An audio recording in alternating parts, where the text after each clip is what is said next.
கண்மணியை வந்து ரொம்ப மோசமாக திட்டி வந்து வெளியே அனுப்ப பார்க்குறாங்க பாட்டி. அந்த டைமில் கரெக்டாக வந்து நிறுத்துறீங்களா அப்படின்னு சொல்லிட்டு நிறுத்த சொல்கிறாங்க பவி. பவி அவங்க அப்பா அம்மா எவ்வளோ பேச வேணாம்னு சொல்கிறாங்க. ஆனால் பவி கேட்க மாட்டேங்கிறாங்க.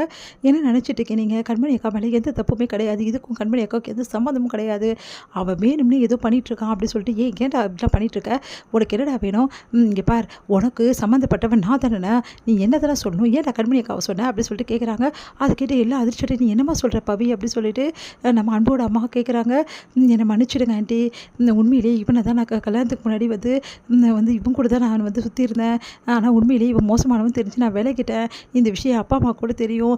ஆனால் வந்து இவன் ஏன் பேர் சொல்லாமல் கண்மணி அக்கா பேர் ஏன் சொல்கிறான்னு எனக்கு புரியவே மாட்டேங்குது அப்படின்னு சொல்கிறாங்க.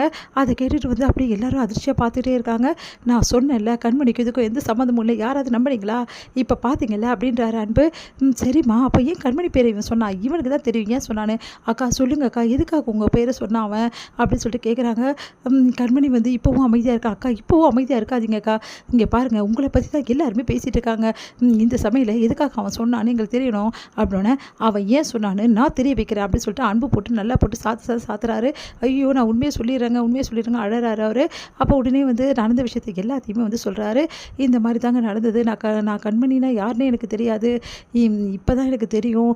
அதுவும் இவங்க 2 பேர் தான் எனக்கு சொன்னாங்கன்னு சொல்லிட்டு கரெக்டாக வந்து 2 பேருமே வந்து போட்டு கொடுக்குறாரு. மயூரியையும் வந்து ஸ்வேதாவையும். ஸ்வேதா மயூர் ஐயோ இவன் நம்மளை போட்டு கொடுத்துட்டானே, இப்போ என்ன பண்ணுறது, மாட்டணுமே அப்படின்னு சொல்லிட்டு, நீங்கள் பண்ண வேலை தானே இதெல்லாம், எவ்வளோ தைரியமாக இருந்தால் இந்த மாதிரி வேலையெல்லாம் பண்ணியிருக்கீங்க, உங்களுக்கு அசிங்கமாலே இப்படிலாம் பண்ணுறதுக்கு அப்படின்னு அன்பு வந்து செமையாக திட்டுறாரு. அதே மாதிரி வந்து ஸ்வேதாவோட ஹஸ்பண்டும் வந்து ஸ்வேதா நீ இவ்வளோ கேவலமாக பண்ணுற, உனக்கு அசிங்கமாக இல்லை அப்படின்னு சொல்லிட்டு அவரும் திட்டுறாரு.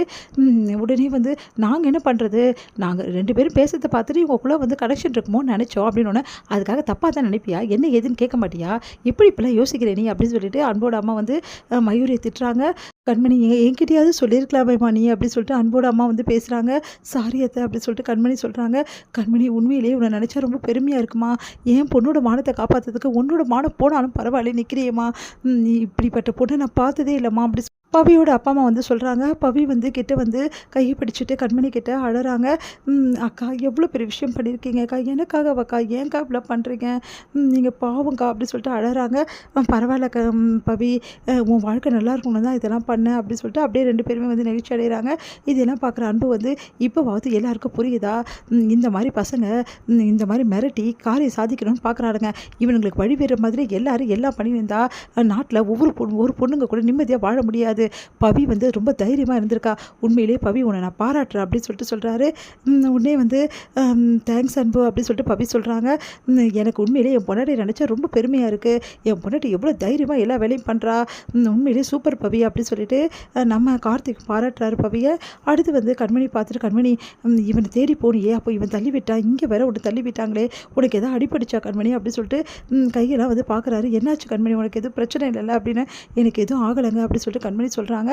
இவங்க 2 பேரும் வந்து அப்படியே கையை பிடிச்சிட்டு வந்து பதறி போய் அன்பு பேசிகிட்டு இருக்கிறதெல்லாம் பார்த்துட்டு ஏன் கண்மணி என்கிட்ட சொல்லலை அப்படின்னு சொல்லிட்டு பேசிகிட்டு இருக்காரு. இதெல்லாம் பார்த்து செம்ம டென்ஷன் ஆகிறாங்க. பாட்டியோட கேங்க வெண்ணாவால் தாங்கிய முடியல. வெண்ணா பார்த்து முறைக்கிறாங்க. இதுதான் நீங்கள் செஞ்ச பிளானா அப்படின்னு சொல்லிட்டு அப்படியே சொதிப்பிடுச்சுட்டு இதுவும் அப்படின்னு சொல்லிட்டு அப்படியே பார்த்து மயூரியும் ஸ்வேதாவையும் முறைக்கிறாங்க. இவகிட்ட வந்து அவமானப்பட்டுட்டுமே, எல்லாருமே அவமானப்பட்டுட்டுமே அப்படி சொல்லிட்டு 2 பேரும் பார்க்குறாங்க. இங்கே வந்து என்ன பண்ணுறாங்க, அன்பு வந்து கேட்குறாரு கண்மணி கிட்ட, இங்கே பாரு கண்மணி, ஏதாவது பிரச்சனைனா தயவு செய்து என்கிட்ட சொல்லு, நீயே வந்து பிரச்சனையை மாட்டிக்காத, இப்போது அவனை தேடி தனியாக போயிருக்கியே, அப்போ ஏதாவது அவன் பண்ணியிருந்தானே என்ன பண்ணுறது, கொஞ்சமாவது யோசிச்சியா, தைரியம் இருக்கலாம் கண்மணி, அதுக்காக இப்படி இருக்கக்கூடாது, எதுவாக இருந்தாலும் என்கிட்ட சொல்லி கண்மணி, இனிமேட்டாவது ப்ளீஸ் கண்மணின்னு.